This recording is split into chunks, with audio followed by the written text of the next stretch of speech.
Wife left me when I was caring for my dying father. But when he made me a millionaire in his will, she came back crawling. I'm 36M, married for 8 years with 2 children. Along with this, I'm the only son of my ailing father. You see, my dad is suffering from kidney problems for many years now.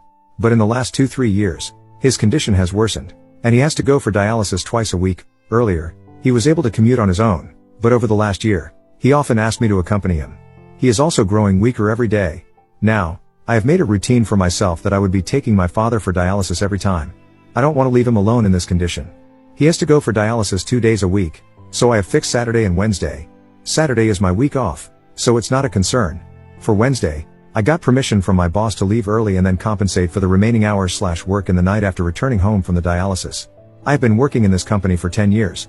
My boss has seen me as a hardworking and loyal employee, so granting this special permission wasn't a big deal for him.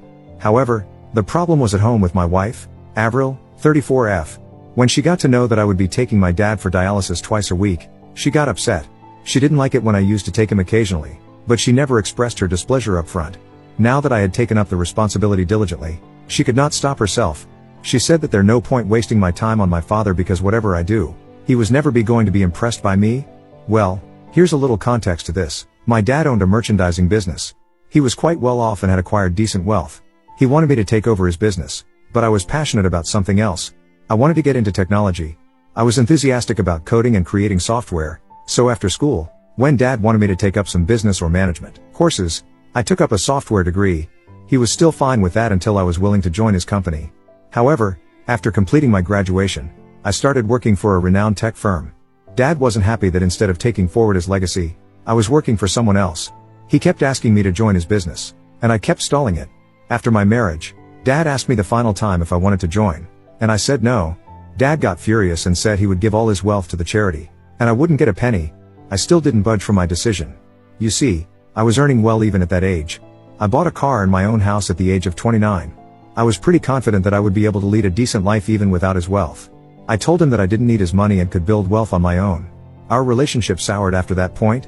5 years back, Mom passed away due to cardiac arrest. It was devastating for Dad. You see, I moved out of the house at 17 for my college. Then, I got a job, and I started living on my own. The only companion Dad had was Mom, and losing her was the most devastating thing for him. That's when our bond rejuvenated. I started visiting him often and used to take my kids to play with him. Eventually, he stepped down from his company and gave it to a trust to run. My wife, Avril, was never close to my parents.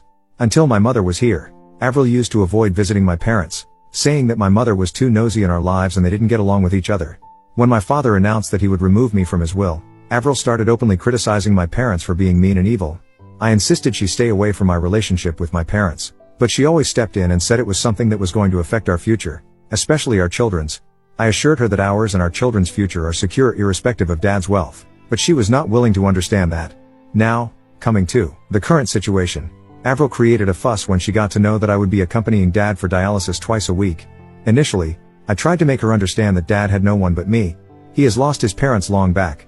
Though he has an elder brother, he lives in the other end of the city and rarely visits Dad. Dad has become very lonely after Mom's demise, and in this condition, I cannot abandon him.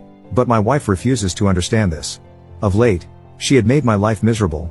Every Saturday, she comes up with some plans. Either it is hosting a party at the house, deep cleaning the house, outing with the children, or as stupid as grocery pickup. I made her understand that she can plan anything she wants on Sundays because, on Saturdays, I have to take Dad for dialysis. But she continues with her plans and then later rebukes me for being late or missing it. I had to rush to my dad to pick him up, then take him to the dialysis center, and after it was done, I dropped him and ran back home to her sarcasm and tantrums. It is not just about Saturday. She does the same for Wednesday evening.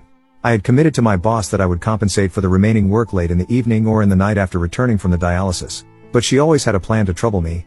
Almost every Wednesday evening, she would go out, either to meet her family, her long-lost friends, or to attend some random party, leaving the children's responsibility to me. I had to juggle my work, cook for the children, feed the younger one, and meanwhile complete my pending tasks at my workplace. This was after a hectic day at work and at the dialysis center. I know it's getting long, but this is how miserable my condition is.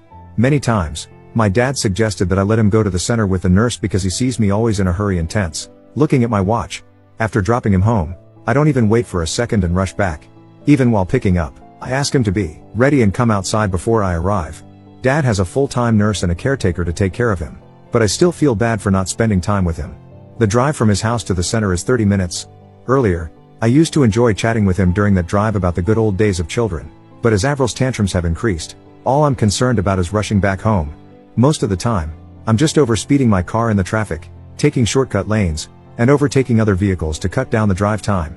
This is the only time I get to spend with Dad, and I don't want to ruin that or stop it by asking him to go with the nurse. I, too, have some responsibilities as a son. I'm just not able to bear this woman any longer, just getting worse every day.